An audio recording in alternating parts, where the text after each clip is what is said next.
Yeah, there are Sanskrit verses scattered here and there. Krishnadas Kaviraj has written the book in Bengali, um, but he'll compose a Sanskrit verse here and there to begin a chapter and to begin the book. The first, I forget how many verses, six or so, are in Sanskrit. And Krishnadas Kaviraj, his Sanskrit is really advanced. He likes to do this really long meter, which is like the Sad Goswami Astakam, or the very first verse of the Srimad Bhagavatam. And I forget the Sanskrit word for that meter, but it means a playful tiger. Um, the Let's see how many syllables are in each line. So, like the Shad Goswami Astakam, Krishnot Kirtana Gana Nartana Paro Premam Ritambo Nidhi. 19 syllables in each line. And it's the combination of short and long syllables. Krishnot Kirtana Gana Nartana Paro. So you have long ones and then a few short ones. So it's like a tiger walking along that's kind of playful. Um, it implies majesty, power, influence, but at the same time, a couple of little quick steps, and then he's walking, and then um, the first verse of the Bhagavatam, um, Janmadyasya yaton vayaditaratascha teshvavigyaswarat tene brahma hridayadi kavaye muyanti yat surayaha tejo varim mridam yata vinamaya yatra trisargamrisha dhamnasvena sada nirasta kuhakam satyam param dhimahi. So when they're composing this, they have to come up with the right words that take a short syllable and do that. Kuhakam satyam param dhimahi.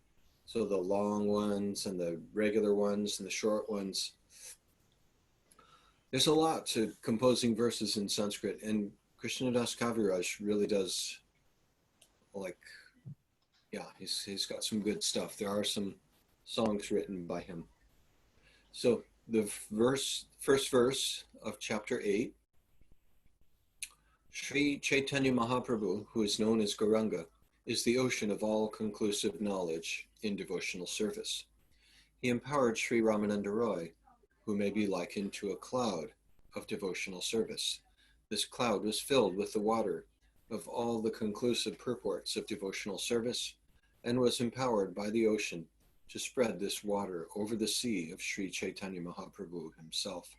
Thus, the ocean of Chaitanya Mahaprabhu became filled with the jewels of the knowledge of pure devotional service. A similar example is given when Krishna in his youth went to study in the Gurukul under Sandipani Muni. It said that Krishna is the ocean of all knowledge. Sandipani Muni was like a cloud who extracts knowledge from the ocean, rains on the mountains, and then it came down in the form of a river going back into the ocean of Krishna. So same thing going on here. Lord Chaitanya is the ocean of all conclusive knowledge in devotional service. And he empowered Ramananda Roy to be like the cloud carrying that knowledge. The next verse is in Bengali. Jaya Jaya Sri Chaitanya Jaya Nityananda Jaya Dvaita Chandra Jaya Gaura Bhakta Vrinda. All glories to Lord Sri Chaitanya Mahaprabhu. All glories to Lord Nityananda. All glories to Advaita Acharya. And all glories to all the devotees of Lord Sri Chaitanya Mahaprabhu. Every chapter starts with this prayer.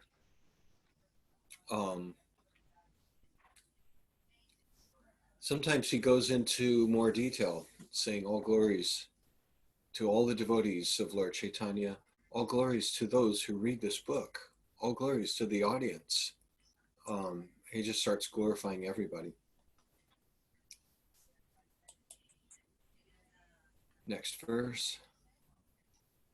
According to his previous program, Lord Sri Caitanya Mahaprabhu went forward on his tour, and after some days arrived at the place of pilgrimage known as Jiyada Nursingha. And upon seeing the deity of Lord Nursingha in the temple, Sri Caitanya Mahaprabhu offered his respectful obeisances by falling flat. Then, in ecstatic love, he performed various dances, chanted and offered prayers. All glories to Nrsimhadev, all glories to Nrsimhadev, who is the Lord of Prahlad Maharaj, and like a honeybee, is always engaged in beholding the lotus-like face of the goddess of fortune. So this Sanskrit is sometimes sung by devotees. He's quoting a Sanskrit prayer, and where is this from?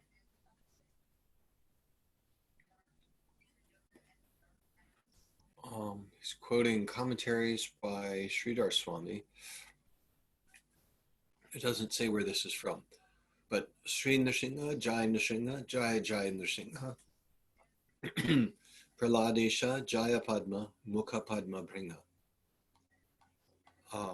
Okay, go ahead, Matthew.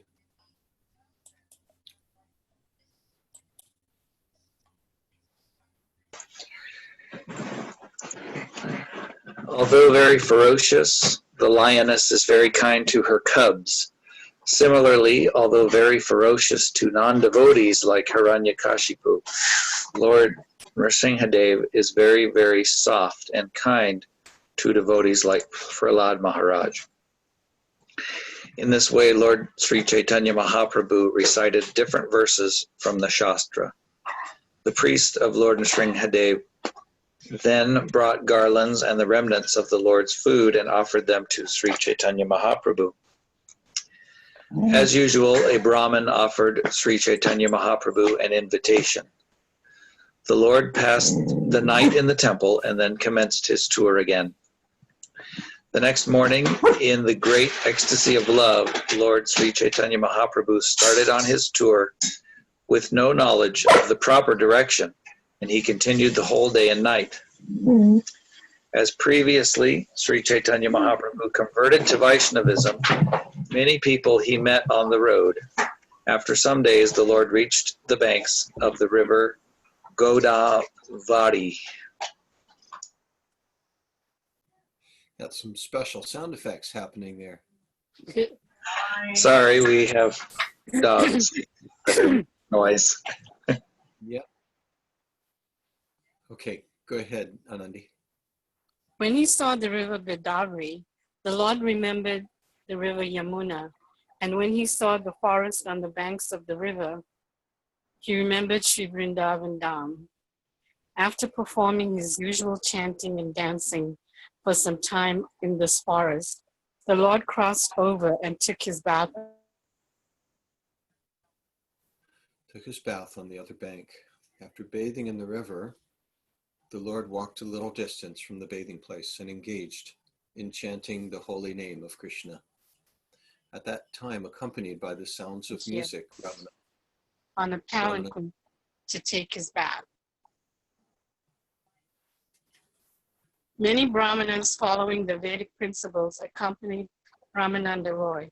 According to the Vedic rituals, Ramananda Roy took his bath and offered oblations to his forefathers. Sri Caitanya Mahaprabhu could understand that the person who had come to bathe in the river was Ramananda Roy. The Lord wanted so much to meet him that his mind immediately began running after him. Although Sri Caitanya Mahaprabhu was running after him mentally, he patiently remained sitting. Ramananda Roy, seeing the wonderful sannyasi, then came to see him. Srila Ramananda Roy then saw Sri Caitanya Mahaprabhu to be as brilliant as 100 suns. The Lord was covered by a saffron garment. He was large in body and very strongly built, and his eyes were like lotus petals. When Ramananda Roy saw the wonderful sannyasi, What number was that? 19. Yeah. When Ramananda Roy saw the wonderful sannyasi, he was struck with wonder. He went to him and immediately offered his respectful obeisances, falling down flat like a rod. The Lord stood up and asked Ramananda Roy to arise and chant the holy name of Krishna. Indeed, Sri Chaitanya Mahaprabhu was very eager to embrace him.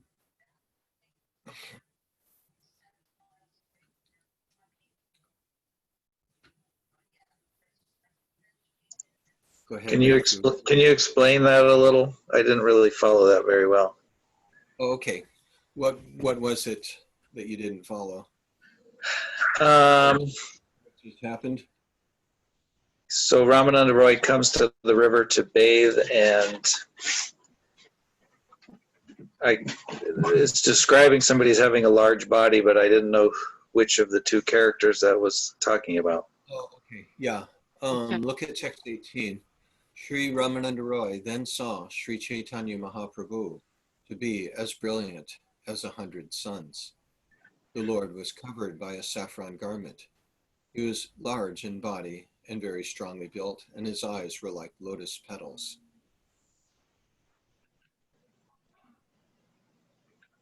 And so seeing him, he went there And it says that Chaitanya was following after him, but only in his mind or something. yeah, when Lord Chaitanya saw him, he mentally started running toward him. Now, this is going to be explained later on, but Okay. they have eternal connection. Um, Sometimes it's said that Ramananda Roy is just like Arjun, is an expansion of Arjun, and so Lord Chaitanya is like Krishna. And in Okay. another place, it says that Ramananda Roy is Vishaka, who is a very dear, close associate of Radha. And Lord Chaitanya is playing the part of Radha. And so that side of his mood and personality is feeling like, here is my very dear friend Vishaka. And finally, I get to see my close friend. And the relationship with Vishaka, these are some things I've just heard. I haven't like really made a deep study of them, but Mahara's been telling me because she's been reading these things. And from what I remember, Vishaka, when Radha is really feeling deep separation from Krishna and she's just like about to die, Vishaka is the one that sits with her and just keeps talking to her about Krishna and kind of helps her hold it together so she can stay alive for Krishna. Um, and so that kind of relationship goes on with Ramananda Roy. Um, we're going to see this later on as we read into the Caitanya Charitamrita when Lord Chaitanya's mind just goes, I read about it, his mind went to pieces. When he hears about Krishna, his mind just takes off and wants to run off to Krishna. And he feels suicidal. He feels like nothing really matters. Um, and Ramananda Roy and some others are his deep, close associates that help him to hold that together. Okay, did that answer your questions? Yes. Okay, good. Yeah, thanks for asking. I noticed Spurti is with us. Do you want to read with us? Yes, this which chapter? I We're didn't in, join over the weekend. okay, we're in Madhya Lila, chapter 8. And chapter 8, we're about to read text 21. Okay. So I have to start with 21. Oh, are you ready? Yeah. All right, well, go ahead then. Sri Chaitanya Mahaprabhu then inquired whether he was Ramananda Raya, and he replied, "Yes, I am your very low servant, and I belong to the Shudra community." Sri Chaitanya Mahaprabhu then embraced Sri Ramananda Raya very firmly. Indeed, both the master and the servant almost lost consciousness due to the ecstatic love. Their natural love for each other was awakened in them both, and they embraced and fell to the ground. When they embraced each other, ecstatic symptoms, paralysis, perspiration, tears, shivering, paleness, and standing up of the bodily hairs appeared. The word Krishna came from their mouths alteringly. When the stereotyped ritualistic Brahmins who were following the Vedic principles saw this ecstatic manifestation of love, they were struck with wonder. All these Brahmanas began to reflect as follows. Okay, go ahead, Matthew. The Brahmins thought, we can see that this sannyasi has a luster like the effulgence of Brahman, but how is it that he is crying upon embracing a Shudra, a member of the fourth caste in the social order? They thought, this Ramananda Rai is the governor of Madras, a highly learned and grave person, a Mahapandit, but upon touching this sannyasi, he has become restless like a madman. While the Brahmanas were thinking in this way about the activities of Sri Caitanya Mahaprabhu and Ramananda Rai, Sri Chaitanya Mahaprabhu saw those outsiders and restrained his transcendental emotions. When they regained their sanity, they both sat down, and Sri Chaitanya Mahaprabhu smiled and began to speak as follows. Sarvabhauma Bhattacharya spoke of your good qualities, and he made a great endeavor to convince me to meet you. So when they regained their sanity,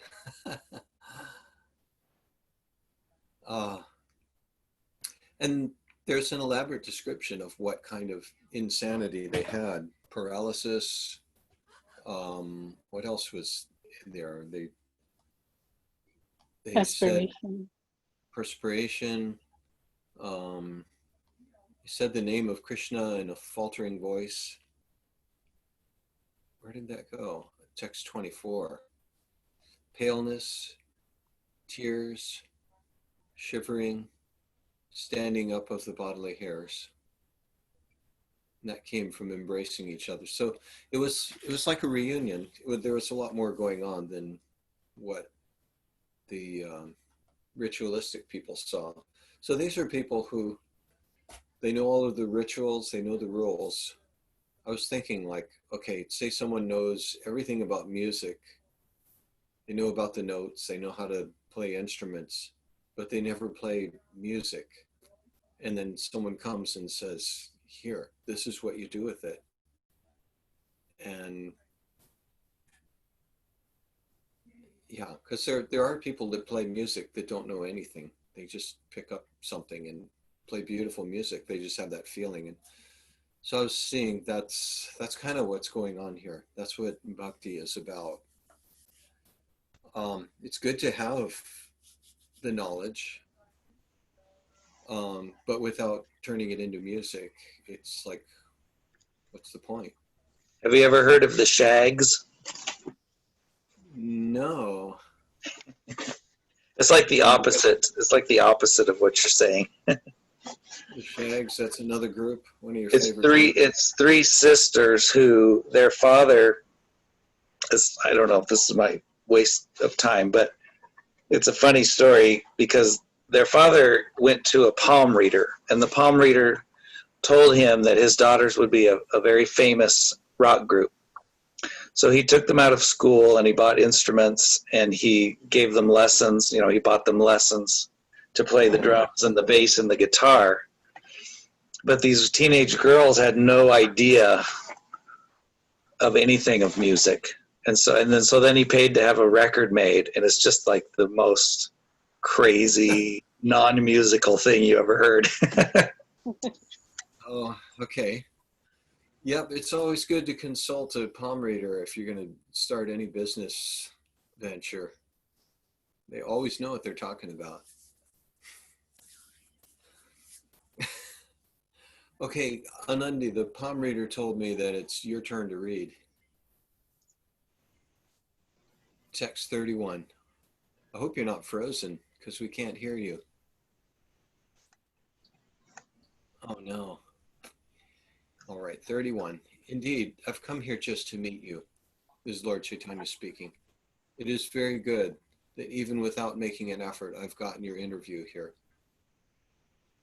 Ramananda Roy replied, Sarvabhaum Bhattacharya thinks of me as his servant. Even in my absence, he is very careful to do me good. By his mercy, Ramananda Roy is speaking, Sarvabhauma thinks of me as his servant. Even in my absence, he is careful to do me good. By his mercy, I have received your interview here. Consequently, I consider that today I have become a successful human being. I can see that you have bestowed special mercy upon Sarvabhauma Bhattacharya. Therefore, you have touched me, although I am untouchable. This is due only to his love for you. You are the Supreme Personality of Godhead, Narayan himself, and I am only a government servant interested in materialistic activities. Indeed, I'm the lowest among men of the fourth caste. So this is the way people introduce themselves in this book. They just say yes if they just talk about other people's mercy upon them and just consider themselves as untouchable, and it's kind of the opposite of what we do in materialistic life. Okay, go ahead, Sporty, text 36. You do not fear the Vedic injunctions stating that you should not associate with a Shudra. You are not contemptuous of my touch, although in the Vedas you are forbidden to associate with Shudra. You are the Supreme Personality of Godhead Himself. Therefore, no one can understand your purpose. By your, by your mercy, you are touching me, although this is not sanctioned by the Vedas. You have come here specifically to deliver me. You are so merciful that you alone can deliver all fallen souls. It is the general practice of all saintly people to deliver the fallen. Therefore, they go to people's houses, though they have no personal business there. My dear Lord, sometimes great saintly persons go to the homes of the householders, although these householders are generally low minded.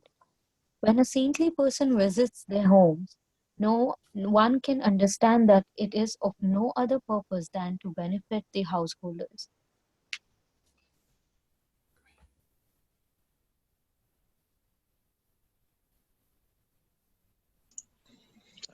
Okay. Along with me, there are about 1,000 men, including the Brahmins, and all of them appear to have had their hearts melted simply by seeing you. I hear everyone chanting the holy name of Krishna. Everyone's body is thrilled with ecstasy, and there are tears in everyone's eyes. My dear sir, according to your behavior and bodily features, you are the Supreme Personality of Godhead. It is impossible for ordinary living beings to possess such transcendental qualities. The Lord replied to Ramananda Rai, Sir, you are the best of the topmost devotees. Therefore, simply the sight of you has melted everyone's heart. Although I am a Mayavadi sannyasi, a non-devotee, I am also floating in the ocean of love of Krishna simply by touching you, and what to speak of others. Anandi, are you there? Yeah, I'm just having problems with the video. Okay. Can you guys hear me? Yes, I hear you now. The last Okay. time your voice left us. So Oh, when that really? happens, I'll just fill in. But let's try it. We want to hear you. Go ahead. 46. Sarvabhauma Bhattacharya knew that this would happen, and thus to rectify my heart, which is very hard, he asked me to meet you. In this way, each of them praised the qualities of the other, and both of them were pleased to see each other.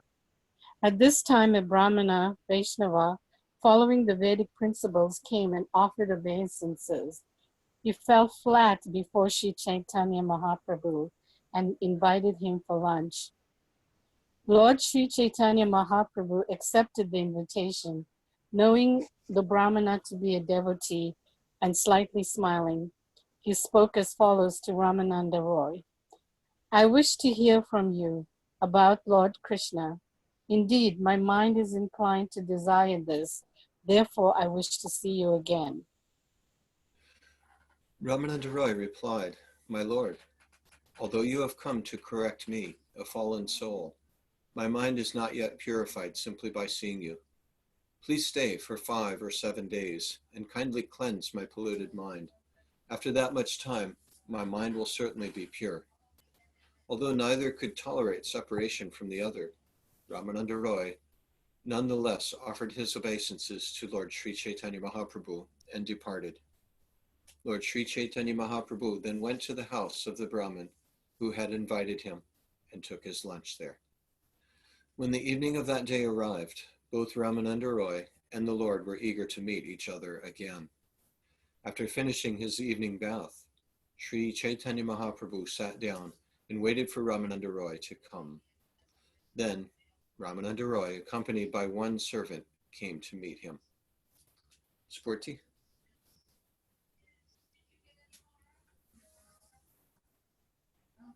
Is Spurti with us? Hi, sorry, I got uh, disconnected a little bit in the middle. Okay. Where Text are we? 56. 56. Yes. Okay. Ramananda Raya approached Lord Chaitanya and offered his respectful obeisances, and the Lord embraced him. Then they began to discuss Krishna in a secluded place. Sri Chaitanya Mahaprabhu ordered Ramananda Raya recite a verse from the revealed scriptures concerning the ultimate goal of life. The Supreme Personality of Godhead, Lord Vishnu, is worshipped by the proper execution of prescribed duties in the system of Varna and Ashrama. There is no other way to satisfy the Supreme Personality of Godhead. One must be situated in the institution of the four Varnas and Ashramas. The Lord replied, This is external.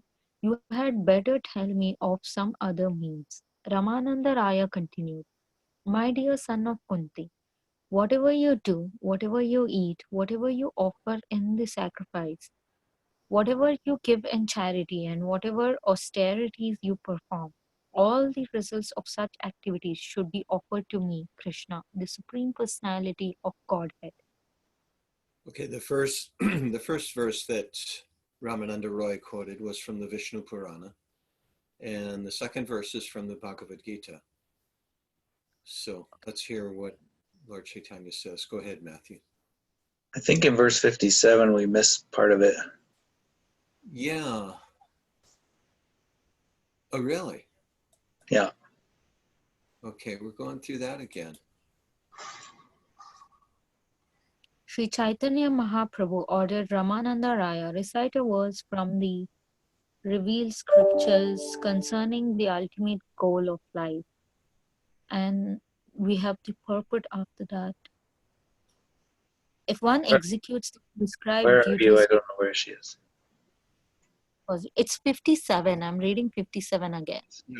Okay. Yeah, you have to open it up to get the complete verse. Yeah, they made a mistake in here. Yeah, I just like scrolled in and went to the explanation part. Yeah. It's the same. We don't have the explanation. So go ahead and read the second half of the verse, Sporty. Ramananda replied, Ramananda replied, if one executes the prescribed duties of his social position, he awakens his original Krishna consciousness. okay, and then he recites the next verse, which is Varnashram Macharavata Purushena Parapuman Vishnu Aradyate Panta Nanyatattosha. And that says to follow the Varnashram duties. That's the way to please Lord Vishnu. So it's a legitimate verse. It's from the Vishnu Purana. And on some paths, that is the highest thing, just to follow that. But Lord Chaitanya here says, that's external. Those are just rules. That's not music. It's not really the goal. The goal isn't just to follow rules. Yeah, and 59 is also split there. Oh, okay. So you're doing the purport view. I'm clicking through, yeah. You're not going to let anything go by. Oh, I can read that. The Lord replied, "This is external. You had better tell me of some other means." Ramananda replied, "To offer the result of one's activities to Krishna is the essence of all perfection." Okay, then that verse from Bhagavad Gita, Yat Karoshi, Yad Ashnasi, Yad Shtuhosi, Tadasya, Yat Tapasyasi, Konteya, Tat Kurushva Madarpanam. Whatever you do, just do it for me. Whatever you give away, give it to me. Okay, and then Lord Chaitanya says, that's also external. Eho ya age kaha ara. Say something better. And this one is all together in the translation. And it's your turn to read, Matthew. Go ahead. Okay. This is also external, Sri Chaitanya Mahaprabhu said. Please proceed and speak further on this matter. Ramananda Raya replied, to give up one's occupational duties is the varnashram. To give up one's occupational duties in the varnashram system is the essence of perfection. Ramananda Raya continued, occupational duties are described in the religious scriptures. If one analyzes them, he can fully understand their qualities and faults and then give them up completely to render service unto the Supreme Personality of Godhead. Such a person is considered a first-class man. As stated in Scripture, Bhagavad Gita 18:66, after giving up all kinds of religious and occupational duties, if you come to me, the Supreme Personality of Godhead, and take shelter, I will give you protection from all of life's sinful reactions.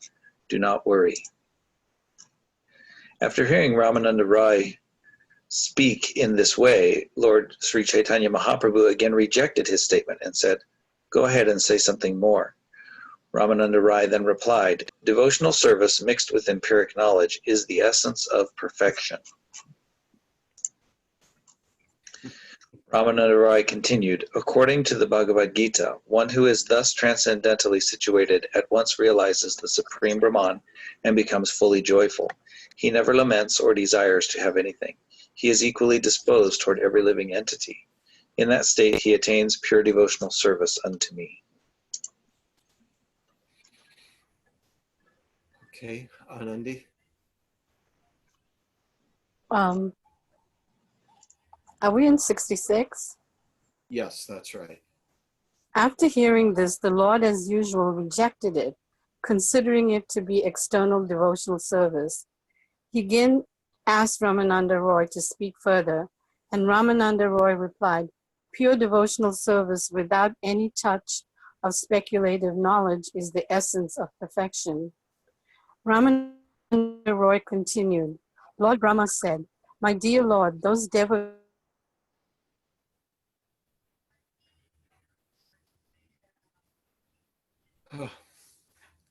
My dear Lord, those devotees who have thrown away the impersonal conception of the absolute truth and have therefore abandoned discussing empiric philosophical truths time should and hear qualities. devotees. They should completely follow the principles of devotional service and remain free from illicit sex, gambling, intoxication, and animal slaughter. Surrendering themselves fully with body, words, and mind, they can live in any ashrama or social status. Indeed, you are conquered by such persons, although you are always unconquerable. At this point, Sri Chaitanya Mahaprabhu replied, this is all right, but still you can speak more on the subject. Ramananda Roy continued, as long as they... Ramananda Roy then replied, ecstatic love for the Supreme Personality of Godhead is the essence of all perfection. Yeah, part of the verse got cut off and put in the purport. Oh, Go ahead. Sorry. no, I mean, what mine says is Ramananda Roy continued, as long as there is hunger and thirst within the stomach, varieties of food and drink make one feel happy. Similarly, when the Lord is worshipped with pure love, the various activities performed in the course of that worship awaken transcendental bliss in the heart of the devotee. Pure devotional service in Krishna consciousness cannot be had even by pious activity in hundreds and thousands of lives. It can be attained only by paying one price, that is, intense greed to obtain it. It is available somewhere. One must purchase it without delay. Oh, if it is available somewhere, one must purchase it without delay. Okay, we better open up that verse, text 70. Open it up to look at the purport and the Sanskrit. This is a quote from Rupa Goswami. It says it's included in the Padyavali, and it's also I think it's from the Nectar of Devotion, the Bhakti Rasamrita Sindhu. And this phrase, Krishna Bhakti Rasa Bhavita, absorbed in the mellows of executing devotional service to Krishna. Mati, intelligence. I think that first line, that's where Prabhupada got the term of Krishna consciousness. Krishna Bhakti Rasa Bhavita Mati. Kriyatam yadi kuto pilabhyate. Let it be purchased if it's available anywhere. Kriyatam, let it be purchased. Yadi, if kuta api, somewhere. Labhyate, it's available. And then the price for it is tatra lolyam api mulyam ekalam. So lolyam is greed. So the price for it is your intense greed to have it. That's the only price. Mulyam ekalam. Eka means one and only. Janmakoti sukritai nalabhyate. By engaging in sukriti, pious activities for janmakoti, millions of births, nalabhyate, you're not going to get it. So just by having intense greed for it, that's the price to pay. Krishna Bhakti Rasa Bhavita Mati Kriyatam Yadi Kutopi Labhyate Tatra Lolyam Api Mulyam Ekalam Janmakoti Sukritayar Nalabhyate. And so, yeah, Prabhupada would quote that. And the previous verse was also by Rupa Goswami. And it says, as long as when you have hunger, then food tastes good. And what did he say about, and when we have bhakti, what was the comparison? As long as there's hunger and thirst within the stomach, varieties of food and drink make one feel happy. Similarly, when the Lord is worshipped with pure love, the various activities performed in the course of that worship awaken transcendental bliss in the heart of the devotee. When the Lord is worshipped with pure love. And then in other places, Prabhupada takes this verse and he says, the devotion of the devotee makes the Lord hungry to accept our worship. If we have no devotion, then Krishna is really not so interested in our worship. It's our devotion that makes him hungry. So when we've got an appetite, food and water is really good. Makes us happy. Similarly, when we worship the Lord with pure love, we actually influence the Lord to accept our worship. He becomes hungry for whatever it is we're offering him. And so let's read this purport. Let's see. Can I make a comment? Oh yeah, please. Well, this is reminding me, going back to what we were saying before about music, and I've been in church meetings where everybody is singing very loud, you know, and it's interesting because it doesn't, you don't necessarily have to have talent or be a good singer, but if everybody is taking deep breaths and singing with some kind of, at least, you know, it doesn't have to be loud, but with some kind of spirit, it comes out very nice, and it makes you feel that spirit.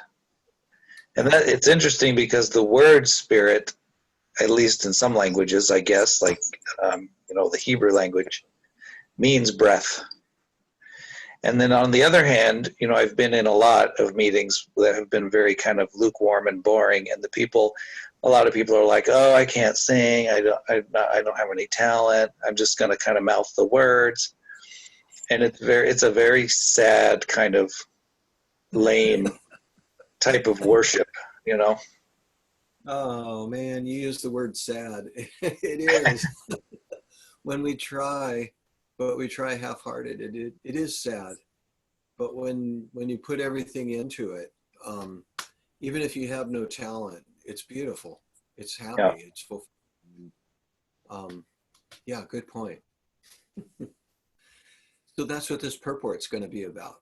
And that's what Lord Chaitanya is all about, is kind of getting people to shake off all of that stuff and then just come out of the heart and like, I've got, and here they are, they're saying all of these things. I'm just a Shudra. I'm the lowest of people. Sarvabhauma is wishing me well. It's only because you were kind to him, and then he's blessed me to send you to me, and I really don't deserve anything. And so they're all just feeling like, I have no talent, I don't have anything, but you're opening my heart, and so let's go. And they're embracing and they're crying. They're like putting everything into it. They're, what was that? They were perspiring, trembling, speaking in a faltering voice. They'd gone pale. Mentioned Hair standing on end. hairs on end. I think we got, there's probably just one more, but you get the idea. And it's an eruption. It's something that you cannot stop. So that's what this purport is going to be about. Let's see. Anandi just read the verse, but go ahead, read 2 sentences of purport, Anandi, now that we can see you. The previous 2 verses are included in the Padyavali, an anthology compiled by Srila Rupa Goswami. Verse 69 refers to devotional service in faith, and verse 70 refers to devotional service rendered out of intense greed. Verse 69 refers to devotional service in faith. Okay, that was the one about long as you have hunger and thirst, food and drink make you really happy. When you serve Krishna with, what was the word used? Enthusiasm, devotion, then it said something about it. It satisfies your heart. Okay, so this one talks about intense greed. The first is devotional service rendered in accordance with the regulative principles, and the second refers to spontaneous loving service of the Lord without extraneous endeavor. Henceforward, the basic principle underlying the talks between Sri Chaitanya Mahaprabhu and Ramananda Roy will be spontaneous loving service to the Lord. Spurti, are you ready?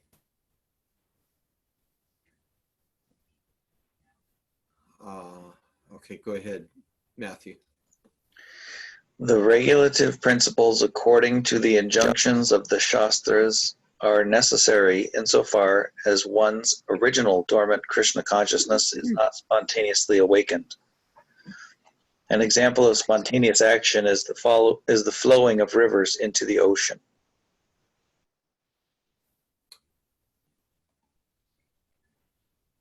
Anandi. Nothing can stop this flow of water.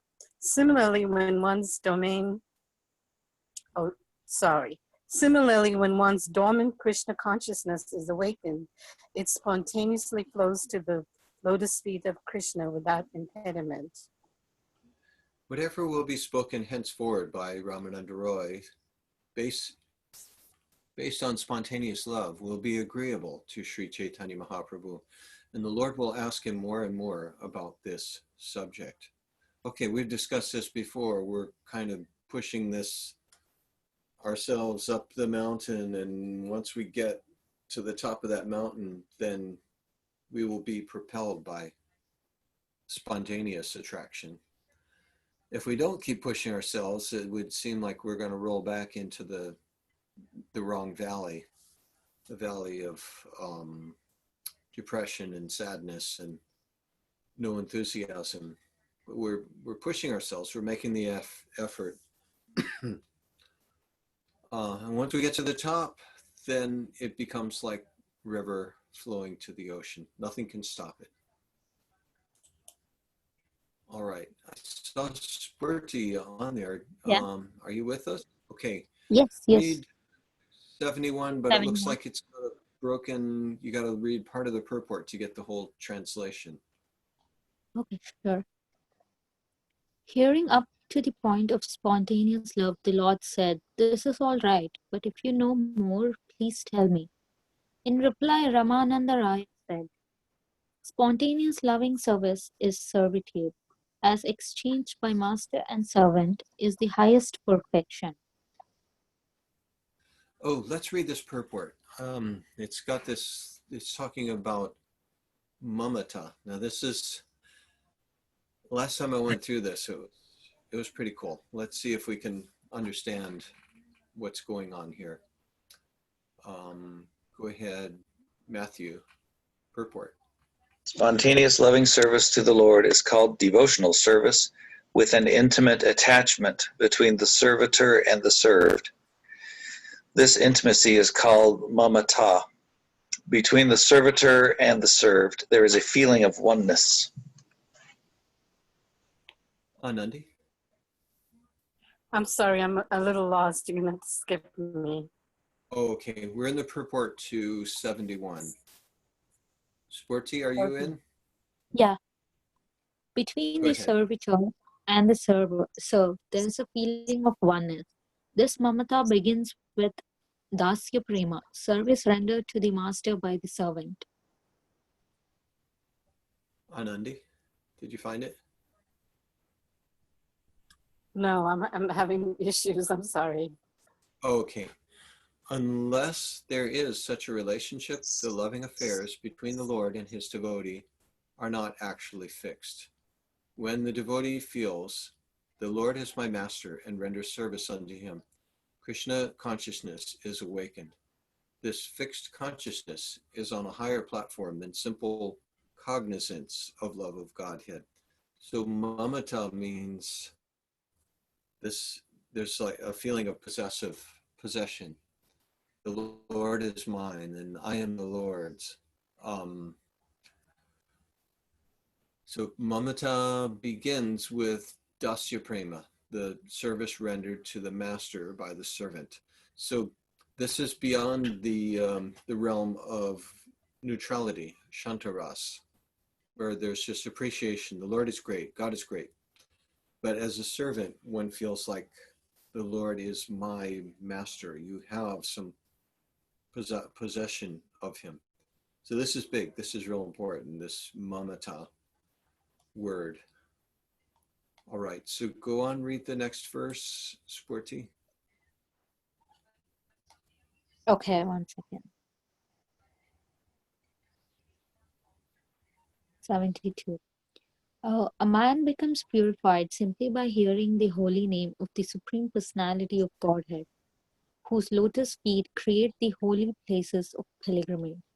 Therefore, what remains to be attained by those who have become his servants? And this purport, oh, this is just such a cool story. We could go off on a long tangent about this, and maybe we should. Uh, Go ahead, read Should we do? 2 sentences purport, Sporty. Okay. This is a quotation from Srimad Bhagavatam, uh, and is an admission by the great sage Durvasa Muni. Durvasa Muni, a caste Brahmana and great yogi, used to hate Maharaja Ambarisa. When he Matthew? decided to, sorry, Oh, yeah, that was one sentence. I'm sorry. Keep going. when he decided to chastise Maharaja Ambarisa through his yogic powers, he was chased by the Sudarsana Chakra of the Supreme Personality, Sudarshana Chakra of the Supreme Personality of Godhead. When things were settled, he said, when the holy name of the Supreme Personality of Godhead is heard by any person, that person is immediately sanctified. The Supreme Lord is master of the devotees, and the devotees under his shelter naturally come to own his opulences. Okay, so this is explaining this mamata feeling. Durvasa Muni came to visit Ambarish. Ambarish was a devotee of the Lord. In the Bhagavatam, there's like three really long verses describing this is the way Maharaj Ambarish lived. Savai Mana Krishna Padaravindayo Vachang Shivaikunta Gunanuvarnane. So it says that his mind was always thinking of Krishna. His speech was always describing Krishna's abode in Vaikuntha. Karo Harir Mandira Marjanadishu.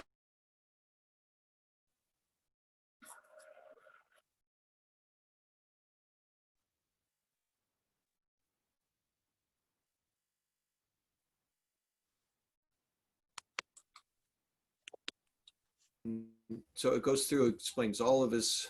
You were silent for about 30 seconds there, Prabhu. Yeah, we couldn't hear anything. Okay, well, I'm back now. Okay, so Maharaj Ambarish was described how all of his senses were employed in the service of the Lord. Always hearing about the Lord, thinking of the Lord, speaking about him, cleaning his temple, and three really long verses. Then at the last one, it said, all of his desires were employed in carrying out the desires of the Lord. So the Lord's desires had become his desires. And so he was always serving the Lord. He had a temple, and the Lord had come and said, you've given yourself to me, therefore I'm giving myself to you, and I'm keeping my Sudarshan chakra here to protect you. If anyone gives you any trouble, because you don't take any trouble for yourself, you're always serving me, so therefore I'm obligated to take care of you. So one day, Durvasa Muni came along, who was a powerful yogi, a caste Brahmin and a great yogi, who was, it's kind of implied, he was a little jealous. What's up with this? He's this king. He's got this reputation as being a great devotee. Well, we'll see. So he went there on a day when Maharaj Ambarish was fasting, and Durvasa Muni was greeted. Ambarish said, please come have lunch.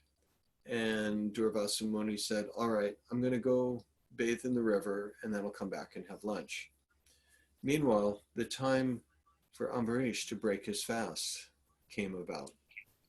And he considered, well, if I don't break my fast, I won't get the benefits of fasting. And I'm doing this to please Krishna. But I've invited a guest. How can I eat before my guest? So he decided, I'll drink a glass of water. And that will break my fast, but I won't be eating anything before my guest. Durvasa Muni came in, and by his yoga powers, he could understand, you drank a glass of water. As if that was really an awful thing. And he pulled a hair from his head. Durvasa Muni pulled a hair from his own head, threw it on the ground, and it created this fiery monster that was walking toward King Ambarish. Do you know the story? Have you heard this before? No. No. Wow. wow, this is just such a cool story. Um, so Maharaj Ambarish, as a devotee, he just thought, whatever comes my way is sent by Krishna. I must have done something to deserve this. So he just stood there. He didn't try to run away. He didn't get angry and say, hey, what's up? I drank a glass of water. What's the big deal? You're going to kill me for drinking a glass of water? What kind of yogi are you? He didn't say anything like that. And Matthew's got the picture. You can barely see it. Oh, there we go. Yeah. There he is. He's created that monster, the fiery monster, just from a hair on his head. And Maharaj Ambarish is standing there, dressed in white in that picture, with his hands folded. And then the Sudarshan Chakra comes and cuts up the monster, and then starts chasing after Durvasa Muni, who goes running all over the creation, asking people, yeah, there he is, flying through space. And he's asking all of the different demigods, protect me. He even goes to Lord Vishnu, can you save me from your chakra? And Vishnu says, I can't. I can't. This is my devotee, and you've offended my devotee. If you get him to accept your apology and forgive you, then you're free. Durvasa Muni went all the way back to King Ambarish, and Ambarish offers prayers to the chakra and says, he offers all of these prayers, and he says, of course I forgive you. I'm so sorry to have caused you so much trouble. And then Durvasa Muni, this is one of the prayers, he says, after all of that, a man becomes purified simply by hearing the holy name of the Supreme Personality of Godhead, whose lotus feet create the holy places of pilgrimage. Therefore, what remains to be attained by those who have become his servants? So step by step, they're establishing this is really powerful. To become a devotee, to become a servant of the Lord is really powerful. Lord Caitanya is going to accept that, but he's going to say, go a little further. And this is going to build up and up and up to the highest pinnacle of where a living being can go. Because his original question was, what is the best thing that one can do? What is the highest goal? And what is the means for attaining it? The means for attaining it was the first thing that he accepted. It was the verse spoken by Brahma saying, give up your pride, give up thinking that you know anything, and just sit and hear from authorized sources. Gyani prayasam udapasam namanta eva, and offer obeisances to the Lord. And just hear. So that's our procedure, just to hear, and it will take us through all of these stages. So who is reading the verses? I think, are we still with Sporty? Yeah, I'll continue. Okay, yeah, By read that. serving you constantly, one is freed from all material desires and is completely pacified. When shall I engage as your permanent eternal servant and always feel joyful to have such a perfect master? Hearing this from Ramananda Raya, the Lord again requested him to go a step further. In reply, Ramananda Raya said, loving service to Krishna rendered in fraternity is the highest perfection. Okay, we're going to have to read this purport now. Go ahead, Sporty, 2 sentences. Uh, as long as loving service is rendered to the Lord in the master-servant relationship, there is some fear, for the servant is always afraid of the master, despite the intimacy of self-interest. In this stage, the servant is always afraid of the master and respectful of him. When the devotee is further advanced, he has nothing to fear. He considers the Lord and himself on an equal level. Anandi, are you with us? I'm with you guys, but you're going to have to skip me because I have to lay down. I'll listen. Okay, I okay. just can't Sure. read. Yeah, let us know when you're back in. Okay. At such a time, the devotee is fully convinced that Lord Krishna is a friend and cannot at all be dissatisfied if the devotee lives with him on an equal level. I'll have to read that again. He considers the Lord and himself on an equal level. At such a time, the devotee is fully convinced that Lord Krishna is a friend and cannot at all be dissatisfied if the Lord lives with him on an equal level. This understanding is called Vishramba, that is, devoid of respectful attitude. Sporty?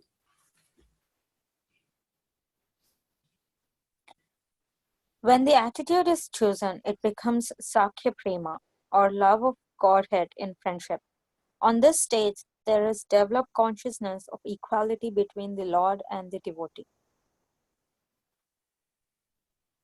Okay, so let's see if we can remember a few of these words. The first thing for servitude is this sense of mamata, that the Lord belongs to me. The Lord is my master. I am the Lord's servant. Then in Sakya, in friendship, comes this Vishramba, which is devoid of a respectful attitude. All right, this time through, I'm going to get it. I'm going to try to understand these things. I've heard them again and again. Okay, and there's freedom from fear. When you are a servant, there's always fear that you might displease the master, or there's always this respect. But in friendship, you feel on an equal level. And what is this? At such a time, the devotee is fully convinced that Lord Krishna is a friend and cannot at all be dissatisfied if the devotee lives with him on an equal level. So we've read some of the stories of Krishna with his cowherd boyfriends. The one that's always brought up is sometimes they jump on the back of the Lord and or they wrestle with him, and sometimes they win.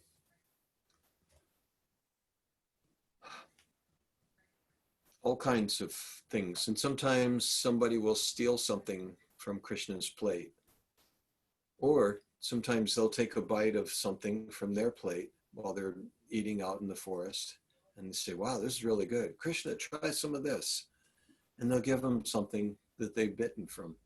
Now, this isn't described in the rules and rituals of how to serve the Lord.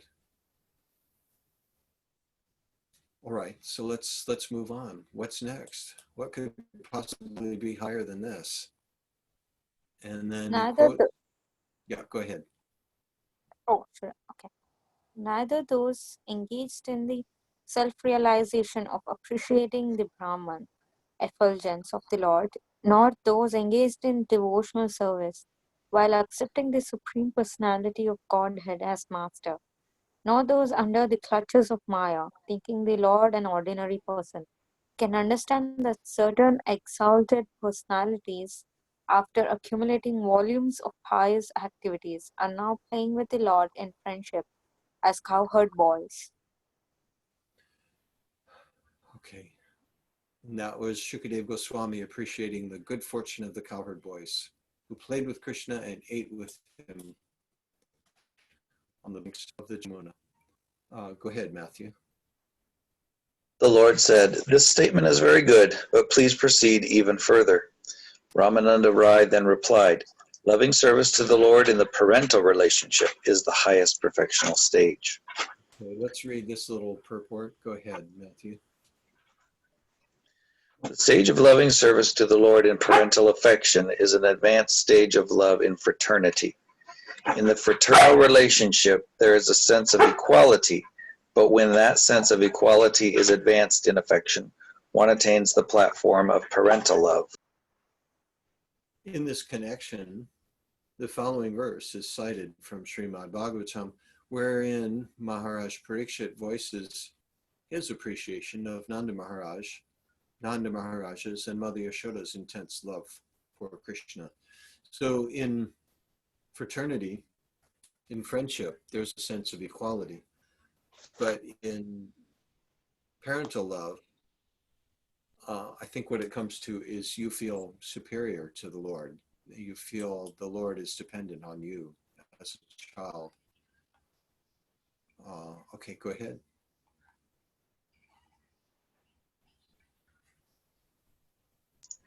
Are you reading? It's your turn. Go ahead. Okay. 77.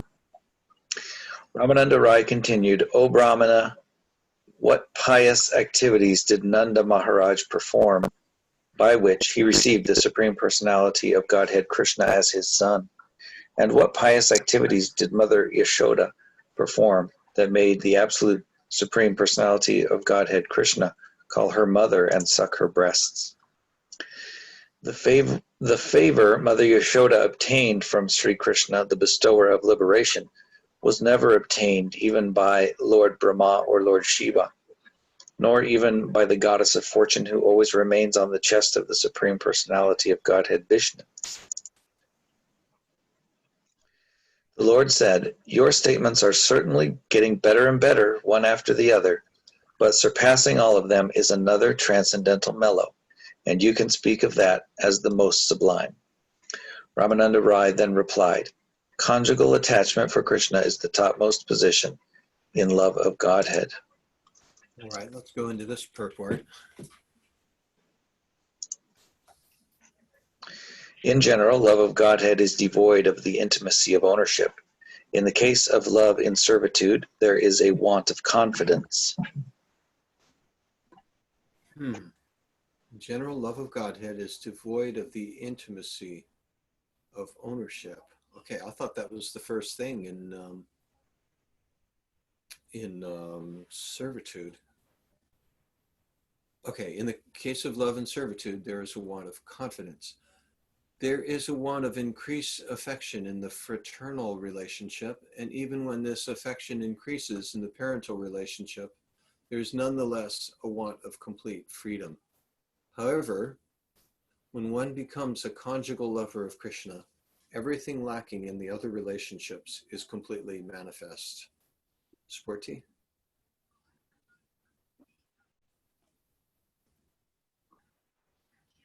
Uh-oh. Love of God lacks nothing in the conjugal stage. The summary of this verse is that paternal love of Godhead is certainly higher than fraternal love, and that conjugal love is higher yet. It was when Chaitanya Mahaprabhu requested Ramananda Raya to go further that he came to the point of the conjugal relationship, which is the highest perfectional stage of transcendental love. The highest. Go ahead, Matthew. Verse 80. Oh, yes. When Lord Sri Krishna was dancing with the gopis in the Rasa Leela, the gopis were embraced around the neck by the Lord's arms. This transcendental favor was never bestowed upon the goddess of fortune or the other consorts in the spiritual world, nor was such a thing ever imagined by the most beautiful girls in the heavenly planets, girls whose bodily luster and aroma resemble the beauty and fragrance of lotus flowers. And what to speak of worldly women who may be very, very beautiful according to material estimation. Okay, and that's from the 10th canto, appreciating the rasa dance. And then another quote, the next verse, suddenly, due to their feelings of separation, Lord Krishna appeared among the gopis, dressed in yellow garments and wearing a flower garland. His lotus face was smiling, and he was directly attracting the mind of Cupid.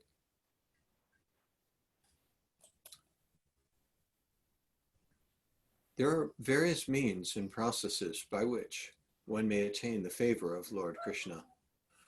All those transcendental processes will be studied from the viewpoint of comparative importance. It is true that whatever relationship a particular devotee has with the Lord is the best for him. Still, when we study all the different methods from a neutral position, we can understand that there are higher and lower degrees of love.